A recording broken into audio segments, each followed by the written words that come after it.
يا راغبا في كل علم نافع. ينمو العلم ويتقدم بتقنياته ومجالاته، ومعه نطور أدواتنا في تقديم العلم الشرعي. أكاديمية زاد أكاديمية ينبوعها صاف ليروي غلة الظمآن، ومكارم الأخلاق ندرسها معا، أدب وتربية على الإحسان. بشرى لنا زاد أكاديمية للعلم كالأزهار في البستان.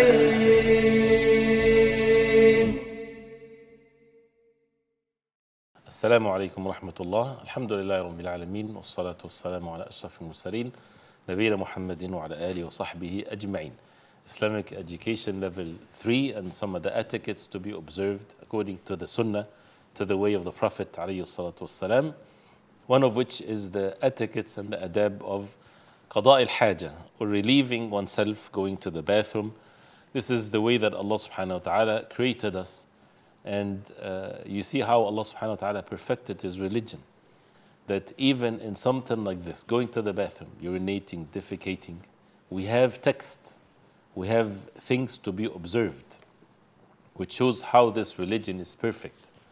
That's why one of the disbelievers, they said to Salman al-Farisi radiallahu anhu, that your Prophet had taught you everything, even al-khira'ah, even going to the bathroom, defecating.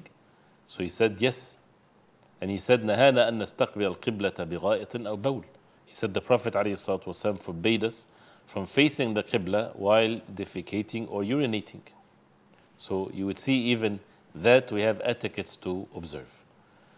One of which is that a person should cover his awrah, what he is commanded to cover, while relieving himself, meaning not to do it in front of people, where people are relieving themselves in the bathrooms, like in the public restrooms where everybody sees everyone.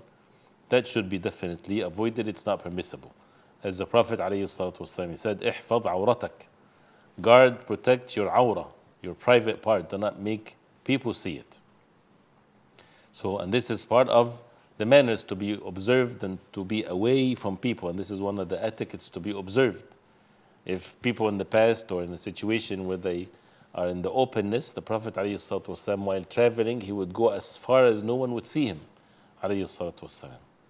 One of these etiquettes, not to face the Qibla or to give one's back to the Qibla if a person has a choice, if it's in the openness.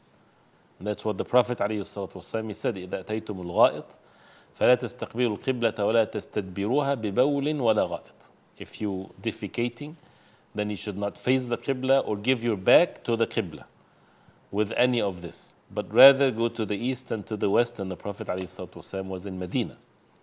If it's already built, like many of the bathrooms now, then it happened to be facing the Qibla, then you don't have any other choice. So there's no harm in this case, inshallah ta'ala. But if you're building your house, right, then don't build it that way. But if it happened to be that way, there is no harm. This is with regards to those who are outside. Also, saying Bismillah before entering and making isti'adha, as the hadith of Ali radiallahu anhu, that the Prophet ﷺ, he said, Satru ma bayna a'yunil jinn, the satr, the concealing of the person from the eyes of the jinn, and having the awrah of the person to be shown to them. إذا دخل أحدهم الخلاء, when one of them enter the bathroom to say Bismillah. The jinn won't be able to see you when you say Bismillah, because they're present in these impure places. And also to say, Allahumma inni a'udhu bika min al-khubthi wal-khaba'ith. Oh Allah, I seek refuge in you from the al-khubth wal-khaba'ith, whether it's the female and male of the jinn or the impurities in general, because this is not the most pleasant place to be in. To enter with the left foot and to leave with the right one. And this is in the hadith of the Prophet ﷺ, the general one. That the Prophet ﷺ كان يعجبه التيمم في تنعله وترجله وطهوره وفي شأن كله. That the Prophet ﷺ used to like to use the right in putting his shoes and combing his hair, in his purification and all of his affairs. the goodness with the right, and the impurities and so on with the left. It's from the sunnah that a person would relieve himself urinating or defecating sitting. And this is how the Prophet ﷺ would do. He would sit. And the hadith of Ibn Umar, that when he was on top of the house of his sister Hafsa, and he saw the Prophet ﷺ قاعدا لحاجته, saw the Prophet ﷺ sitting, relieving himself. It doesn't have to be that he saw وَالْعِيَاذُ بِاللَّهِ the awrah. This is from a distance, a person can witness that. So the Prophet ﷺ would sit. When it comes to urinating for men, also to sit. The sunnah is to sit. But the Prophet ﷺ, in some of the narrations, that he stand up while he was urinating one time. This is like the subject of the drinking. So if a person does this once in a while, for a reason, without exposing himself, with guaranteeing that the impurity would not rebound back on him, right? So in that case, it's permissible to be done once in a while. And this is, of course, for sure for a person to sit while urinating. Sometimes when people, you'd find them in the masajid having a sign saying urinating standing is haram. Don't use the word haram, it's not permissible. It's not haram because the Prophet ﷺ, he did urinate standing, so the Prophet ﷺ would not do something haram. But rather you say that this is something that is disliked. The Prophet ﷺ did that one time to legislate for his ummah that it's not haram, but not to be at ease with it. Constantly, all the time, to urinate sitting, unless there's a need or becomes inconvenient, very inconvenient in a certain place or so. One of the etiquettes also to be observed, not to touch one's private part with the right hand while urinating. As the Prophet ﷺ, he said, لا يمسكن أحدكم ذكره بيمينه وهو يبول. None of you should hold his private part with his right hand while urinating. So if you do, then with the left hand, not with the right hand. You leave the right hand with the clean and respected matters, eating and drinking and so on.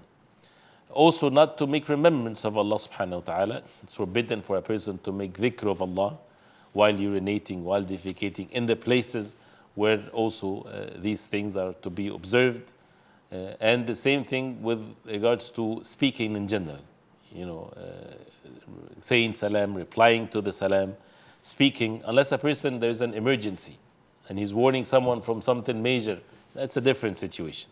But the thing is not to speak, not to make remembrance of Allah subhanahu wa ta'ala. It is not permissible to have anything that has the dhikr of Allah subhanahu wa ta'ala and the person carries it with him while he enters the masjid, because this is against the ta'zeem, exalting the names of Allah and the dhikr of Allah. And as Imam Ahmad rahimahullah, he says, if the ring has the name of Allah subhanahu wa ta'ala, then he can make it in the inside part of his palm so that it's not exposed, or he puts it in his pocket or so. And if a person fears for something that he might lose if he leaves it outside, then to hide it in his pocket. Also, it's very important to purify oneself from the impurities, urinating, the feces and the like of this. And that's why cleaning oneself, and this is in the subject of fiqh, where a person cleans himself after urinating, after defecating. And the Prophet ﷺ passed by two graves and he said they are being punished, and they're not being punished in something major, even though it's major. That means it was easy to avoid. One of them used to walk with namima, slandering others among the people, and the other one didn't use to clean himself from urinating, or some of the meanings that he did not hide from people. So he did not clean himself.